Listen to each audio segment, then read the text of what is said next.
दोस्तों स्वागत है नए वीडियो में एक बार फिर से आप सभी का। दोस्तों आज हम लोग इस सवाल को हल करेंगे। ये जो सवाल है ये त्रिकोणमिति का परिचय क्लास 10th का है। चलिए एक बार सवाल पढ़ते हैं उसके बाद हल करते हैं। बहुत ही आसान सवाल है और बहुत ही छोटा सवाल है। चलिए इसे हल करते हैं। तो सवाल है हमारे पास, सिद्ध कीजिए 1/sec θ-1 माइनस 1/sec θ+1 बराबर 2 cot स्क्वायर थीटा।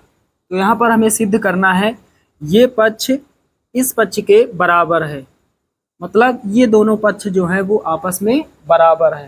दोस्तों ये इतना पार्ट ये है लेफ्ट हैंड साइड यानी बायां पक्ष, और ये वाला पार्ट जो है ये है राइट हैंड साइड यानी दायां पक्ष।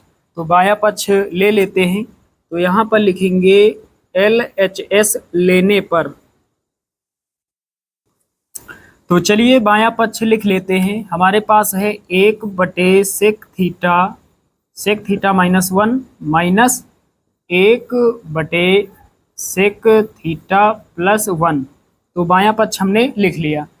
अब दोस्तों यहाँ पर देख पा रहे हैं अंश बटे हर भिन्न के रूप में है, बीच में माइनस का साइन लगा है तो भिन्न का घटाव हो गया। तो भिन्न का घटाव कैसे करते हैं? क्रॉस गुणा करते हैं। इसका गुणा यहाँ पर, इसका गुणा यहाँ पर, और फिर हर का गुणा, दोनों हरों का गुणा। तो sec θ+1 का गुणा 1 से होगा तो sec θ+1 कोई फर्क नहीं पड़ता है 1 से गुणा करने पर, sec θ+1 रहेगा। फिर ये माइनस लगाएंगे। दोस्तों यहाँ पर माइनस लगा है, तो जब माइनस लगा होता है तो किसी संख्या का जब हम गुणा करते हैं तो जो माइनस होता है वो चिन्ह को बदल देता है। तो इधर बटे में sec θ-1 है, इसका गुणा 1 के साथ होगा तो चिन्ह में परिवर्तन हो जाएगा क्योंकि यहाँ पर माइनस लगा है। तो यहाँ पर ये जो माइनस है, माइनस गुणे माइनस प्लस हो जाएगा। तो sec θ+1, sec θ+1 के बाद बटे का साइन। उसके बाद दोस्तों sec θ-1 का गुणा होगा sec θ+1 के साथ। दोनों हरों का आपस में गुणा करते हैं। हम इसे a माने और इसे b, तो एक ब्रैकेट में a माइनस बी और एक में a प्लस बी। a का मान बिल्कुल सेम है, b का मान बिल्कुल सेम है। तो a माइनस बी एक ब्रैकेट में और एक में a प्लस बी किसके बराबर होता है? a square minus B square के बराबर।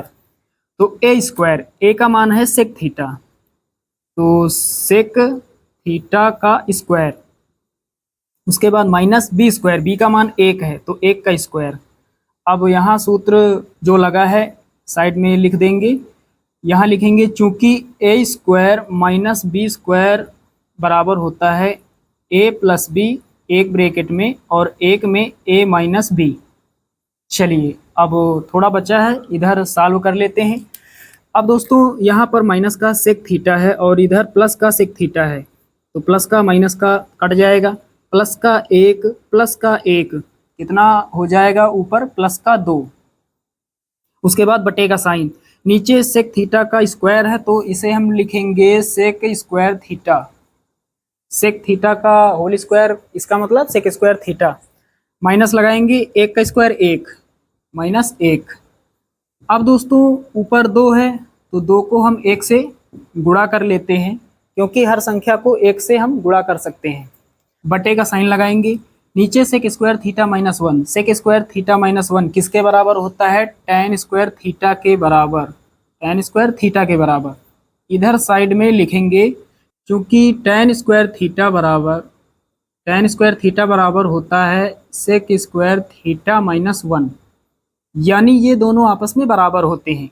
तो जहाँ sec स्क्वायर θ-1 होता है वहाँ पर हम रख सकते हैं tan स्क्वायर थीटा, और जहाँ पर tan स्क्वायर थीटा होता है वहाँ पर हम रख सकते हैं sec स्क्वायर θ-1। तो यहाँ पर sec स्क्वायर θ-1 है तो इसके स्थान पर हम ये लिख सकते हैं। तो बटे में हमने tan स्क्वायर थीटा यहाँ पर लिख दिया है।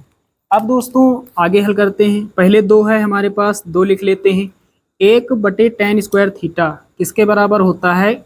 cot स्क्वायर थीटा के बराबर लिख देंगे चूंकि cot स्क्वायर थीटा बराबर होता है 1/tan स्क्वायर थीटा के।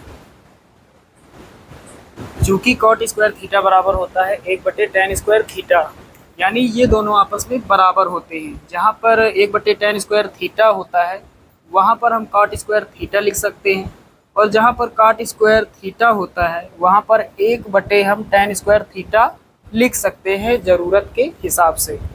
तो यहाँ पर ये जो मान आ गया हमारे पास 2 cot स्क्वायर थीटा, ये राइट साइड में है, यही हमें सिद्ध करना है। यहाँ पर सवाल जो है वो हल हो गया। तो उम्मीद करता हूँ कि ये छोटा सा सवाल आपके समझ में अच्छे से आ गया होगा। चलिए दोस्तों, मिलते हैं कल फिर अगले वीडियो में, तब तक के लिए जय हिंद।